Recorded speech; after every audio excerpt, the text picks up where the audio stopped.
Hello viewers, welcome to MST YouTube চ্যানেলের পক্ষ থেকে সবাইকে ধন্যবাদ। আজকের আমরা এমন একটা জিনিস নিয়ে আলোচনা করব যা আমাদের গ্রাম বাংলা থেকে মুছে গিয়েছে বললেই চলে এবং আছে কিছু কিছু জায়গায়, যেমন এটা বারাইপুরের মল্লিকপুরে এটা আছে এবং এটা প্রতি বছর যে ফতেহ আজম হয় সেখানে এই কুয়াটা চলে, মানে সেই সময় একটু ব্যবহার করা হয়।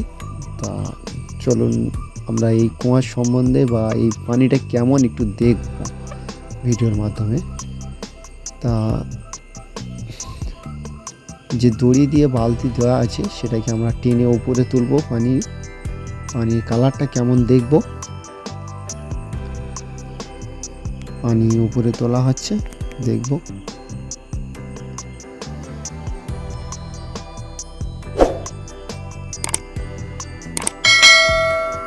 পানিটা দেখুন পুরো একদম পরিষ্কার, খুবই পরিষ্কার, পুরো 1000 ফুট কলের মতো পানি। হাত দিয়ে আমরা তুলে দেখছি, খুবই পরিষ্কার, খাওয়ার যোগ্য এমনই মানে পানি এখনও রয়েছে এই কুয়াতে। ব্যবহার হয় না তবুও পরিষ্কার, কত সুন্দর।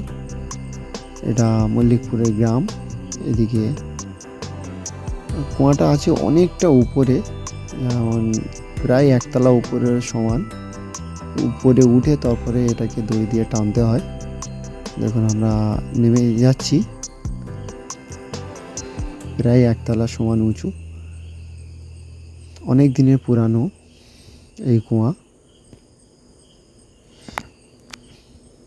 আপাতত ভিডিওটি এখানে শেষ করলাম, পরবর্তী ভিডিওটি দেখা হচ্ছে। Good bye.